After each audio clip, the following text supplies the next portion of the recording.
back to the channel. If you're new here, hey girl, my name is Sheikah, and it's your first time you're seeing my face. Again, my name is Sheikah, you guys. On this channel, we do a lot of DIY, home decor, lifestyle, travel, autism, all things, anything I'm into at the moment. So you guys, if you're seeing this video, that means you've already watched part 1 of my Paris travel vlog or Euro travel vlog. I spent 6 days in Greece and 3 days in Paris for my dream Euro vacation, Euro summer. So if you're interested in seeing how my overall experience was, cost breakdown, total cost, all the things, just keep on watching. Make sure you guys like, comment, subscribe to the channel. We're on our way to our next milestone, which is 1,000 subscribers. Let's go ahead and get into the video. All right, you guys, let's go ahead and get into part 1. Need me a little drink. Have you guys tried this Simply Pop? It's like a probiotic soda. My first time trying it, so good, really good. Okay, let me start rambling. Okay, all right. So I have my little checklist for you guys. All right, so step number one that I did, was actually just book the trip. Okay, book the trip. Trip is booked, right? I booked my Greece portion of the trip through Luxe Tribes. And then I just kind of winged my Paris portion of the trip. I just extended my trip out so I could hit Paris because I was already in that part of the country, or part of the world. So my first thing I want to talk about is just prep. So overall prep. So here are a couple of things that I did to kind of get prepared for my trip. I started booking the trip, and getting everything locked in with my hotel and then my actual excursion, things like that. So to prep, first thing I did, got my house in order. About a week before my trip, I got all the kids' clothes laid out for the week. So all my husband had to do was just go on the little rack. I had a little rack in our room that I normally use for filming content. And I just kind of laid out all the little bitty kids, like my 2-year-old and my 5-year-old, on the rack for the whole week. Their sleeping clothes, their clothes for school, all that was laid out. All you had to do was just grab and go when he was put them in a tub at night and also get them ready for school in the morning. So he didn't have to stress about that. Another thing that I did, I want to make sure that I had my house in order before I left, because anything can happen, of course. So I want to make sure that I had my house in order. So I did a couple things. I purchased travel insurance, so it covered my trip. So if anything were to happen, like I got incapacitated or got stuck or got sick or something, and my husband needed to get me back home to the States, I was covered. So I purchased travel insurance. I'll pop who I used in the description box below if you guys are interested in that. I think I paid about, I'm under $200 for the insurance for the whole trip for both Greece and also for Paris. So I purchased travel insurance to make sure that if anything were to happen, I was covered. I also went on Amazon. I purchased extra locks, door stopper, things like that for my door, just in case I can make sure that I'm locked in and secure wherever I was staying. Even though I was staying in a pretty safe hotels the whole time I was gone. But just to be on the safe side, I purchased those little bitty things from Amazon to make sure that if I needed to, I could be secure and locked in wherever I was staying. Also, what I did is I went on what they call Smart Traveler. So it's a website that's through our U.S. department, and you can register your trip through your country, through the embassy. So I registered my trip, my time in Greece and my time in Paris. I put my hotel, my flight information, my name, all my contact information, all that stuff in there, so they knew where I was gonna be the whole time. Even though my husband knew as well, I just want to make sure that my country knew where I was at. They need to come and get your girl. They can come and find me. So I read it in the description box below if you guys are interested. I definitely recommend doing that. I just felt more secure and safe by registering my trip. They knew where I was at, all the things. So I registered my trip through the U.S. department. So I was good to go there. Also, another thing that I did is I got my house in order. I went in and I went to all of my insurance logins, like for our life insurance, health insurance. I downloaded all of that, printed it all out, even though we have a copy of it in our file cabinet that I keep for just our personal records. So if anything were to happen to me, my husband needed to collect on the insurance policy, he knew exactly how to go and get that information. He wouldn't have to worry about stressing. He was already gonna be mourning the best thing that ever happened to him, which is me. So he didn't need to worry about trying to cash in a life insurance policy to make sure that the kids were gonna be good. So I printed out all the life insurance policies, put it in a manila envelope, put it on the counter so he knew he can go right in there and grab it, right? Also, I emailed him a copy of it, the company's name, policy information. He knew exactly how to go and collect all that. I also made sure all of my beneficiary information was all in check and order, because when people pass away, People do crazy stuff, especially family. So I just want to make sure there was no discrepancies in who the funds were going to go to. I knew it was going to go to him and to my children. And so I made sure all that was in order. I just made sure I took care of him. If something would have happened to me, I didn't want him to be stressing about that or fighting over money in court because an uncle or a mom was coming out of woodwork saying crazy stuff. So I made sure all my beneficiary information was up to date, printed it out, emailed him all of this, so he knew exactly how to collect on it. Just so he's gonna have that stress. I definitely highly recommend doing it. Get your house in order. Make sure that you when something happens to you, people they know, whoever needs to know knows how to collect the information, how to be able to get all the information done without being stressed about that if they're already gonna be grieving anyway. So that's the first thing I did, you guys, to kind of prepare for my prep and all that. Of course, packing all that stuff. That's the normal stuff. I did all of that as well. Pack my suitcases and all, you guys. Tip number 2, or the second thing I did, to be travel. So I'm gonna tell you guys how I end up booking my flights and stuff.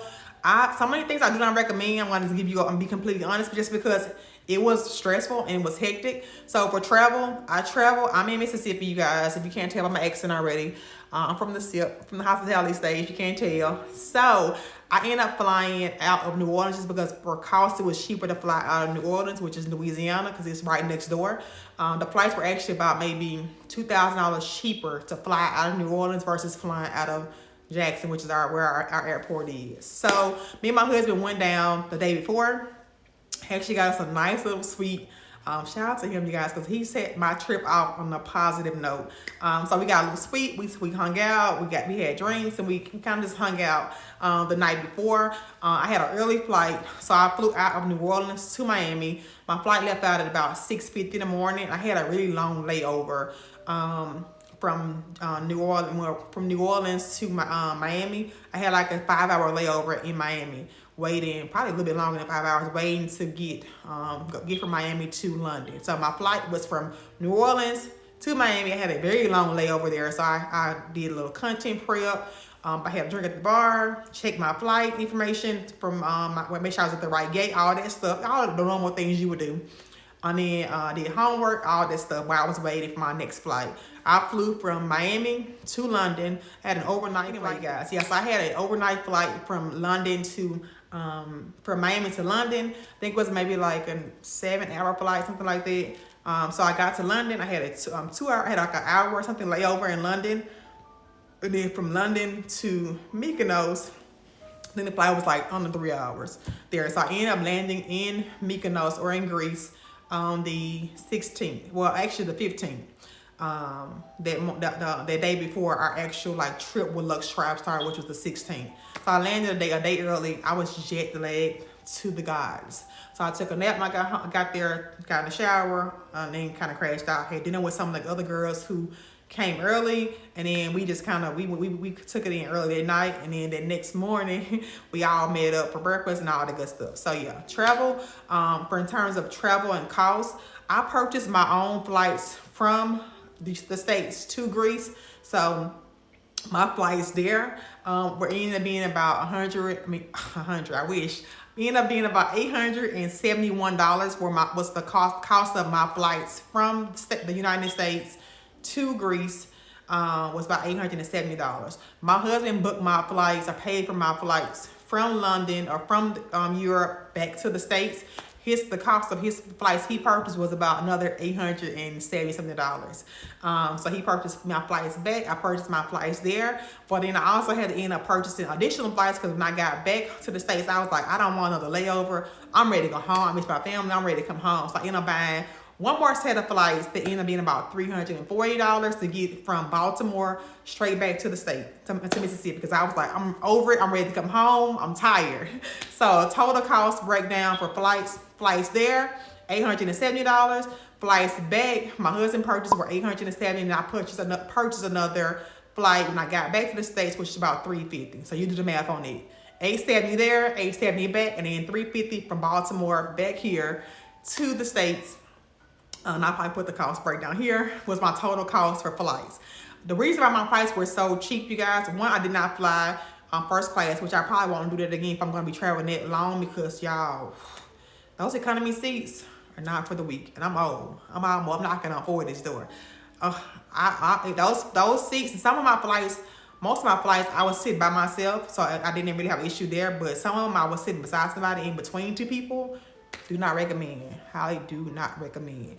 And I also did something that they call like self-travel, self-transfer. So my flights leaving Greece to Paris, I did like a self-transfer hack to get like a cheaper flight. So I had to recheck my bags from each flight. Do not recommend if you have like a short window between your flights, because I was running. Yeah, like I said, you guys, I was running through the airport. You should have saw me in the Naples airport. That Naples airport. If you ever been to the Naples airport, get in the comments below, baby, because that Naples airport, it's not for the weak. It is the busiest air. I didn't know the airport was that big, but now in hindsight, I'm thinking like, of course, the Naples is like a really big center, like a hub in that part of Europe.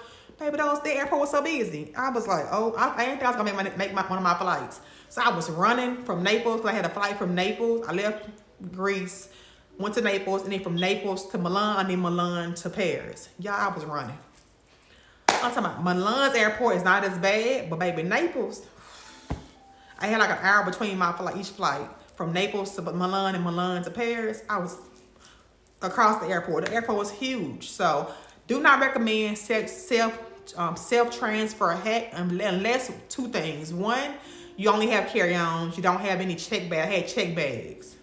Check bags. Like, I was running like a crazy person, y'all. So I don't recommend if you have a check bag, and I also don't recommend if you have a short time in between your flights.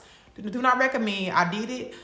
It worked out, in the end, but it was stressful. I was running through the airport, tripping all over my feet. It was a hot ass mess. Excuse my language. It was a mess. So anyway, do not recommend self-transfer unless you have two things. One, no check bags, and then two, a lengthy time in between your flights. So that's the first thing. That's my travel. That's how much how much travel costs. I'm gonna put the total cost in the description or in the bottom below. All right, guys. So number 3 on my list, the cultural. I'm gonna tell you guys, but I can't really speak too much on the culture in Paris, because again, I was only there 3 days, and really I had 1.5 days I was really out and about. The other days we were in the room, we were just so jet lagged. But in terms of Greece, I really can speak to that because I was there longer. You guys, the people there, it's a tourism economy, and so their livelihood is based on tourism. You guys, we had the most amazing time. I didn't have any negative experience. I didn't experience any racism, anything. Like, I didn't have any issues at all. There was no language barrier. A lot of people there, and because it is a tourist hub, they do speak English. I didn't have any issues communicating, anything like that. Overall, the experience and the culture was just, it was amazing. I had a really good experience. Nothing negative to say about anybody I encountered while I was in Greece. Everybody was so friendly and welcoming and willing to help. There is Wi-Fi everywhere because my phone did not work at all. AT&T, count your days. Count your days, okay? My phone did not work at all unless I was on Wi-Fi. And my husband paid for the extra international plan or fee for my phone for me to be able to talk and text. Could not use the internet. Could call maybe sometimes, but I had to be on Wi-Fi at all times in order to be able to do anything while I was there. So do not recommend that as well. But in terms of the culture though, you guys, the culture, the people there were so humble and just so friendly and welcoming, inviting. They wanted to share their culture with you. I really had an amazing experience, especially when we went to the cooking class. The guy who owns the business, his family owns the business, and so he kind of told us about his generation and his family history. He's 5th generation, if I'm not mistaken, that owned that property. He's been in his family that long, and so he was telling us about his family history and all of that. He was maybe a little bit older than me, and so for him to be able to quote his family history, I wish I could do that. I don't even know who my dad's dad is. I don't know that side of my family at all, and I really wish I was able to quote my family history like that. Had to be able to talk about my big mama, my great great girl. I don't have that experience, so to be able to hear somebody else be able to kind of tell you about their family history, I thought that was just amazing. So overall, great experience with the culture, no issues in terms of being able to communicate, navigate.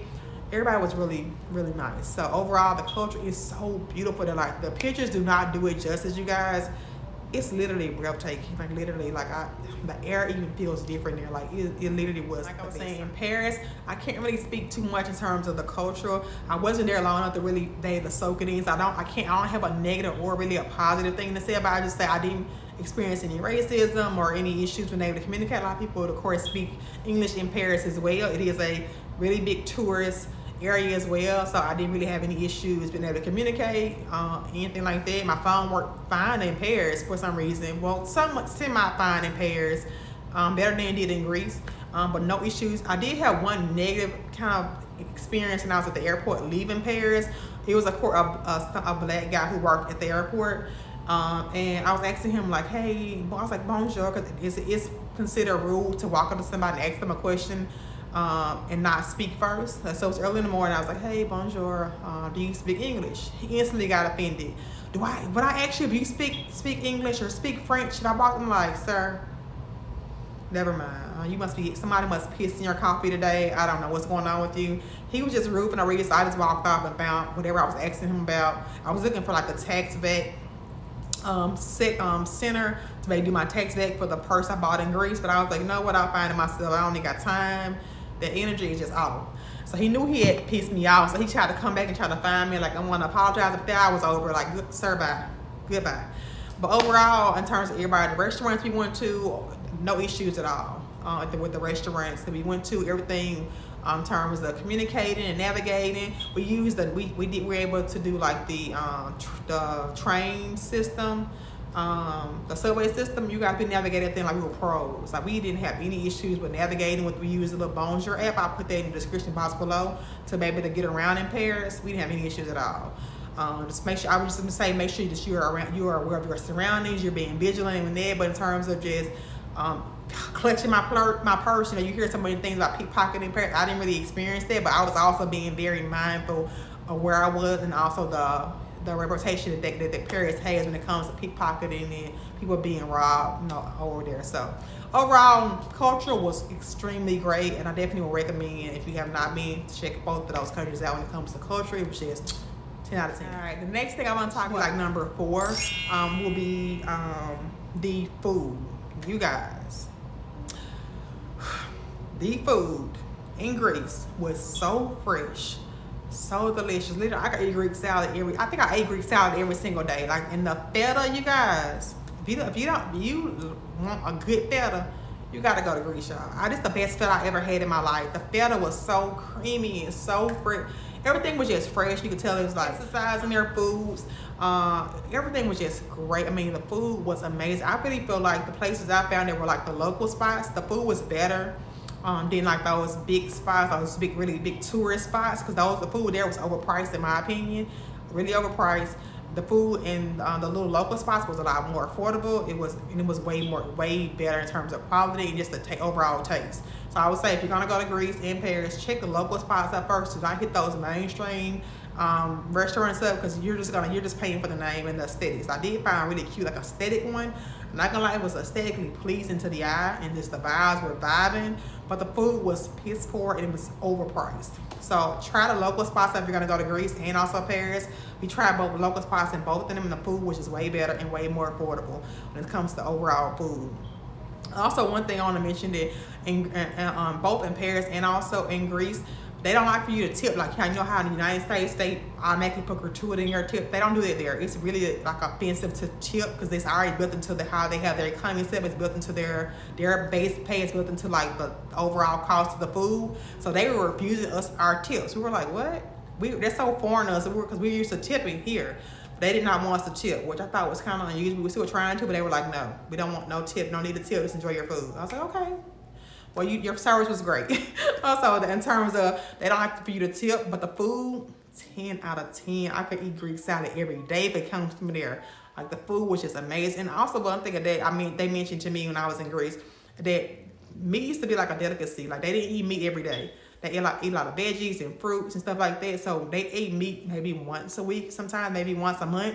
Meat was really like a delicacy, because they were just so poor. And so they don't really eat a lot of meat in their food. So meat is really kind of like a side dish to their veggies and stuff, which I think is really cool. But yeah, overall, food was amazing. I popped the restaurants that I went to in the description box. A lot of people want to check in those out in both Greece and also in Paris. Pesticides in their foods, everything was just great. I mean, the food was amazing. I really feel like the places I found that were like the local spots, the food was better than like those big spots, those big, really big tourist spots, because the food there was overpriced in my opinion, really overpriced. The food in the little local spots was a lot more affordable. It was way better in terms of quality and just the overall taste. So I would say if you're gonna go to Greece and Paris, check the local spots up first. Do not hit those mainstream restaurants up, because you're just paying for the name and the aesthetics. I did find a really cute like aesthetic one. I'm not gonna lie, it was aesthetically pleasing to the eye and just the vibes were vibing, but the food was piss poor and it was overpriced. So try the local spots if you're gonna go to Greece and also Paris. We tried both local spots in both of them, and the food was just way better and way more affordable when it comes to overall food. Also, one thing I want to mention that in both in Paris and also in Greece, they don't like for you to tip. Like, I know how in the United States they automatically put gratuity in your tip. They don't do that there. It's really like offensive to tip, because it's already built into how they have their economy set. It's built into their base pay. It's built into like the overall cost of the food. So they were refusing us our tips. We were like, what? That's so foreign to us, because we're used to tipping here. They did not want us to tip, which I thought was kind of unusual. We still were trying to, but they were like, no, we don't want no tip. No need to tip. Just enjoy your food. I was like, okay. Well, your service was great. Also, in terms of, they don't like for you to tip, but the food, 10 out of 10. I could eat Greek salad every day if it comes from there. Like, the food was just amazing. And also, one thing that they mentioned to me when I was in Greece, that meat used to be like a delicacy. Like, they didn't eat meat every day. They eat a lot of veggies and fruits and stuff like that. So they ate meat maybe once a week, sometimes maybe once a month. Meat was really like a delicacy because they were just so poor. And so they don't really eat a lot of meat in their food. So meat is really kind of like a side dish to their veggies and stuff, which I think is really cool. But yeah, overall, food was amazing. I popped the restaurants that I went to in the description box. A lot of people want to check in those out in both Greece and also in Paris. All right, y'all, let me go to my list. All right, I thought it was 5, but it's actually 6 things, including the overall experience. All right, so number 5, you guys, this is probably why you are here. The overall cost. How much did it cost for this dream vacation? What did I spend? All the costs. And before I get into like talking about price, because I'm really uncomfortable when it comes to like talking about money and all that kind of stuff, because sometimes it can come off as you being braggadocious or bragging or boasting. This is not what this is about. This is just about my overall experience. And it also educating you guys, because if you're planning on going to Greece or doing like a Euro summer, you can kind of get a realistic cost of what it will cost to make this kind of trip happen. And again, I want to also make a note that I booked this trip a year in advance. So a lot of the costs that you see me talk about are going to be things I paid for in advance, outside of like my regular spending money when I was actually there. So I just want to get a disclaimer. Please do not get in the comments talking about I'm boasting and bragging, because you will get blocked, okay? I will block you. All right, anyway, so let's go over total cost. Okay, so I told you guys about the flights already. Flight there, $870. Flight back, my husband purchased $870, and I purchased the flight from Baltimore back to Mississippi, which is $350. So that's my total cost for flights, overall flight. I did fly economy the whole trip until it wasn't a first class flight, just a basic economy flight. And some like main cabin flights and some of them. So just economy flights. In terms of the cost for the actual trip itself, I told you guys I booked the first portion of it through Luxe, which was the Greece trip portion of it. So I arrived a day early to Mykonos. So the day before, I had to book my own hotel, my own lodging. So I think I paid like maybe $140 something, or maybe it was under $200 for that first night there. I purchased that myself. So it was $200 for that first night of lodging. I put the description of the hotel I stayed in the first night, which is internal suites. So nice.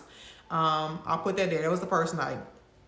That's from the 16th through the 21st or 20th, because we checked out the 21st. We stayed in the Seminole resort.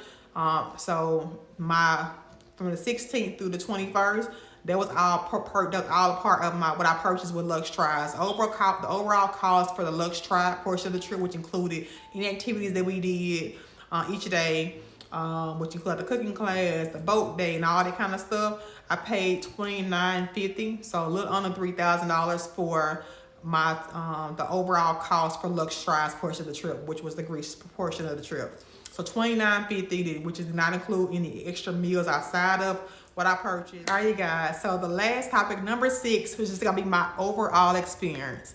How was my time in Paris? Is it worth it? Is it worth the hype? All the things. Okay, y'all. First things first.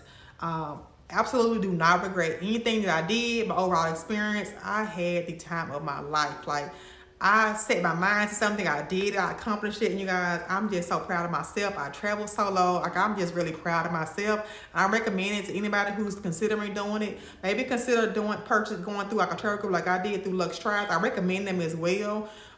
Because overall, in terms of, even though we had a few little bumps and things that happened that of course you can't foresee, overall my experience with them was great. I felt safe. I felt like I was with the professionals. The whole time I was there, I really felt confident about their ability to make sure that we had a good experience.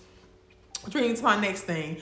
Would I book with Luxe Tribes again? And the answer is going to be yes. Yes, I will book with them again. I'm also planning on booking with them again to go to some of the girls that I met while I was there. We're planning on going to Bali with Bali with them next year, or possibly another country next year. So we are planning on all connecting again next year to book with Luxe Tribes again. Now, again, we did have some little bitty bumps and things that we could not foresee because of weather and things like that. And I did go during the off season. So September is considered like an off season there. So a lot of things were getting ready to close down, and the weather was kind of like iffy some days.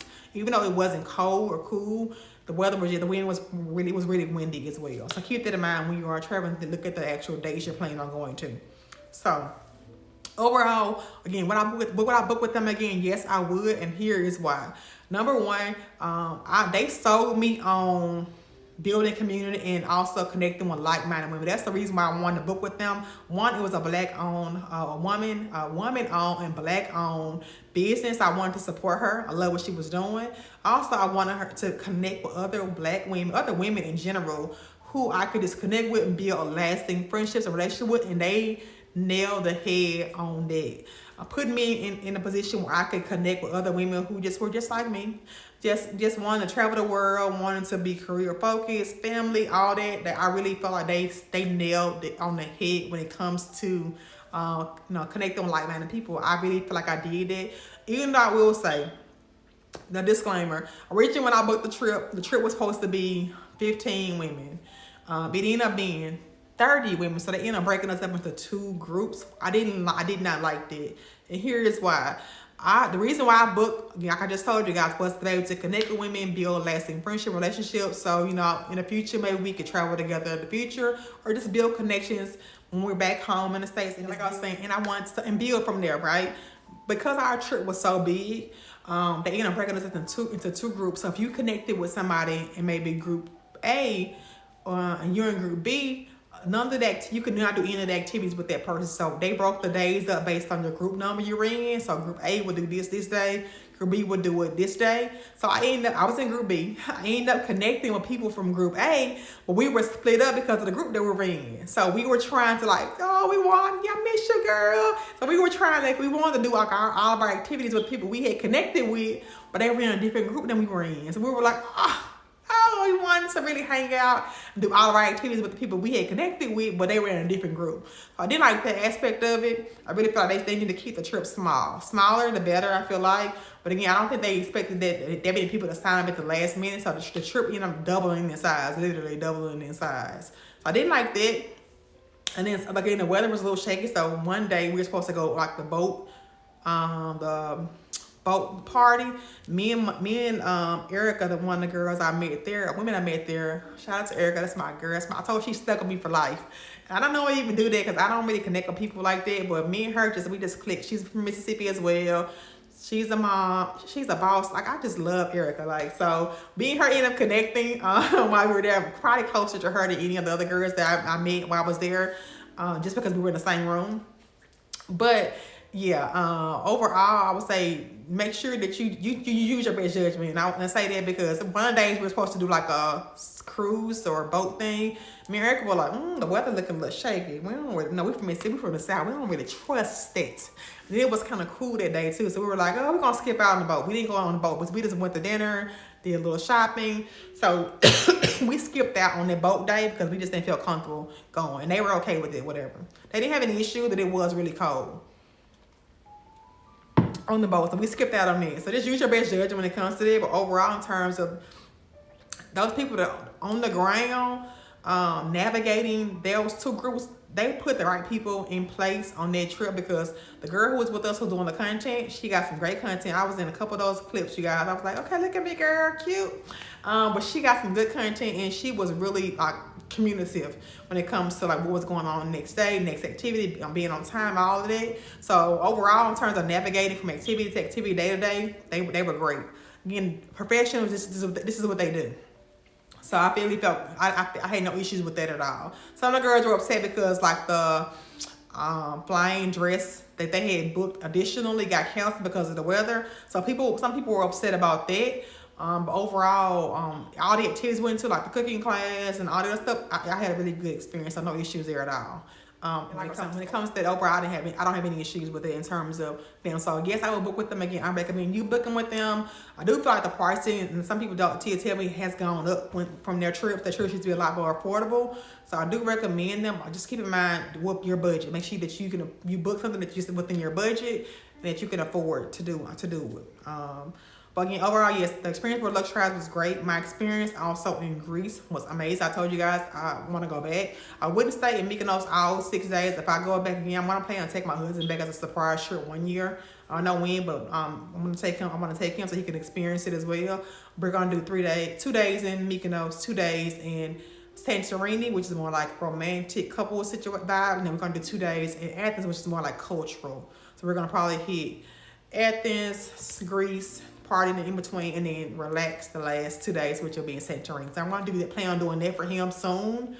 I don't know when, but I might want to take him as well just so he can get the experience. But yeah, overall, experience was great with Luxe Travels. Experience was great in also Greece. No issues. I didn't feel unsafe. They said, according to like a travel advisor, they did say just use standard precaution in terms of safety. And again, I partied. We were out partying sometimes at 5 o'clock in the morning. We did not feel like we were being targeted, or we didn't feel uneasy. But we were also being smart. We were in a group. We didn't go out by ourselves. We were doing a responsible thing, even though we were out really late some days. You probably can see that in some of the clips. We were out having the time of our lives, going shop for shop. That's another thing. Like, it's important to make sure that you travel with people and you connect with people who are like-minded. I don't know, if you're gonna go in open-minded, go in with the idea of connecting with people, genuinely connecting with people. Because people that I connected with, it's about 4 girls. Myself, Mercedes, Danny, Erica, Hobby. We had a time, you guys. Like, we had a time. Like, and we were like, it's like a sisterhood. Like, one night we were out at a little restaurant. It was like late at night. It almost felt like the sisterhood of the traveling pants, because they were sitting in a movie. That's what it felt like. We were just like fun and connecting. We were talking about life experiences and all kinds of stuff. So I really had overall a great experience. Like, in terms of the connection that Luxe Travels sold, 10 out of 10. They delivered on it. And then also, you guys, the farewell dinner that they gave us, it was at Cava Tagu. I want to go. When I go back, me and my husband are going to stay there 2 days. Y'all, when I tell you I should have been there the whole time. Top luxury, and the food. I even tried caviar for the first time. Y'all, the food and the view at Cava Tagu is unmatched. Like, oh my God. Like, you saw the clips of the video in the part 1 where the blue water and like the view. That's Cava Tagu. You guys. Yeah, like I was saying. Cava Tagu, top tier in terms of luxury. Anyway, you guys, that's my overall experience with Luxe Travels in my 9-day, 10-day year vacation, dream year vacation, you guys. If you have not solo traveled, just book the trip, you guys. Book the trip. Worry about them bills later. Life is gonna life. Experience life. Experience the world. I had an amazing time. I'm definitely looking forward to my next trip. my next solo trip, you guys. I cannot wait. Me and Erica actually going to Bali next year for her birthday, you guys. We already booked it, locked it in. So I'm so excited about that. Anyway, I'm going to go ahead and hop off the end of the video here. Thank you guys for watching. We got to the end of this video. I love you guys so much, and I'll catch you guys in my next travel video. Bye.